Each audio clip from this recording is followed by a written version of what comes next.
يا جمال اللوبيا وهي من غير لحمة. ايه ده يا كوكي، هتعمليه من غير لحمة ازاي؟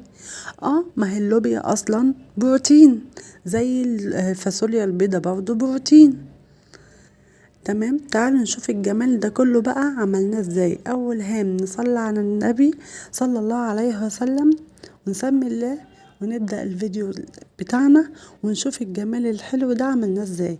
اولا طبعا انا غسلت اللوبيا بتاعتي ونقعتها ليلة او على الاقل 6 ساعات. تمام، وبعد كده بشطفها كويس جدا، او في مثلا افتكرتوا تشطفيها كل 3 ساعات كده. تمام، مش ما افتكرتوش يبقى قبل مثلا ما تغلوها والكلام ده، زي ما انا هديها غلوة نص ساعة. ماشي، او شوفوا السوا بتاعها، يعني شوفوا 3/4 سوا كده. ماشي، وتغسلوها طبعا كويس. المهم هتغسلوها كويس، بعد كده هتغلوها نص ساعة. تمام، وتشوفوا السوا بتاعها عشان ما تتهريش. وبرضه بعد ما تخلصوها تشطفوها كويس جدا لغاية لما المية تبقى رايقة خالص كده. تمام، بعد كده عندي هنا هنعمل التسبيكة بتاعة اللوبيا. معايا بصلتين هفرمهم في الكبة او على ايديكوا تقطعوها صغير. تمام، وهحط حتة سمنة بسيطة هنا، ومش هعملها على النار، لا انا بعمل الاكل ني في ني. تمام، 90% بعمل كده لان صحيا افضل يعني. تمام، بس حتة السمنة دي بتدي تلميعة وبتدي طعم برضو للاكل، بس مش هشوح البصل ولا اي حاجة. تمام، هنا عملت البصل وحطيت عليه رشة فلفل اسمر ورشة سكر، بتدي سنس عالي اوي للطعم. تمام، هعمل الطماطم بتاعتي. هعمل 2 دور من الكبة عشان خاطر انا عاملة نص كيلو من اللوبيا. تمام، كل الطماطم دي انا هفرمها. تمام، عشان اللوبيا بتاعتي تبقى تقيلة كده وغنية وما تبقاش خفيفة مية وكده. حطيت هنا برضو للطماطم سكر برضو معلقة صغيرة وفلفل اسمر، وهحط بابريكا و7 بهارات، وهحط الملح بتاعي طبعا. كله في الكبة بيتطحن مع بعضه كده، والتوابل وكل حاجة كده بتتفرم كده، بتبقى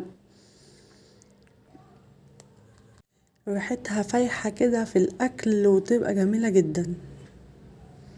حطيت هنا الملح بتاعي، وحطيت كمان رشة من الكركم. تمام، الكركم ده يعني حاجة مغذية، ولا هو ليه ريحة ولا طعم، بس بتبقى حاجة مغذية عشان الأمراض والعياذ بالله. طبعا الخطرة والكلام ده كله بيقولوا الكركم ده بيبقى مفيد في الكلام ده، فبحط فيه رشة لأي أكل بقى قصادي. ماشي، عشان خاطر اخد الفايدة بتاعته، ومش بكتر عشان ما يغيرش ولا اللون ولا اي حاجة. تمام، انا لسه مولعتش اهو على التسبيكة عشان خاطر اعمله ني في ني، محمرتش البصلة ولا اي حاجة. هنا ده الدور التاني من الطماطم، محطتش فيه توابل خلاص، انا حطيت توابل من اول مرة. تمام، وضربت الكلام ده كله في بعضه. التاني بقى محطتش اي توابل فيه تاني خلاص. تمام، طول ما انتوا واقفين تذكروا الله، بيبقى فيه بركة في الحياة، والاكل بيطلع زي العسل. ده كله بقى هسيبه يتسبك، وهنقله في حلة الكبيرة بتاعة اللوبيا، هغسلها كويس وافضيها فيها بعد ما تتسبك، وهفضي اللوبيا فيها اهو. فضيت اللوبيا منها بعد ما شطفتها كويس، بعد ما ما اتغلت واتسلقت وكده.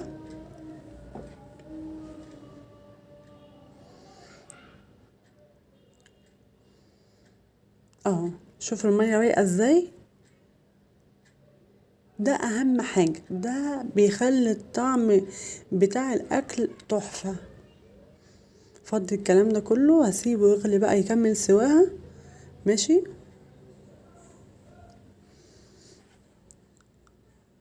وفي نفس الوقت هي مليانة بروتين، مش محتاجة لحمة ولا اي حاجة. عندكم اطفال بقى ولازم بقى كوكو ولحمة والكلام ده كله، اعملوا على قدها، بس لازم تعملوا جنبيه خضار او سلطة او اي حاجة، لان كتر البروتين للجسم اصلا مش صحي. فهي لوحدها بروتين زيها زي الفاصوليا البيضاء بالظبط. تمام. عايزين برضو تحطوا معاها لحمة براحتكم، بس الافضل طبعا ان انتوا تعملوا جنبيها اي سلطة او اي حاجة. كده تمام معايا قوي. خلاص بقى هعمل الرز عبال ما هي تغلي كمان غلوة وتتقل. تمام.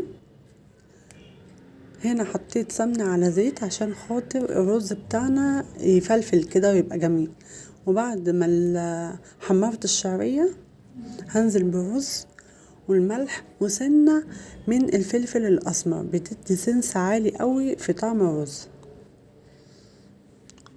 هقلب الكلام ده واشوحه كمان برضو عشان اغلف كل الرز ده بالمادة الدهنية، واحط معيار المية على قد الرز، يدوبك فوق الرز بحاجة بسيطة.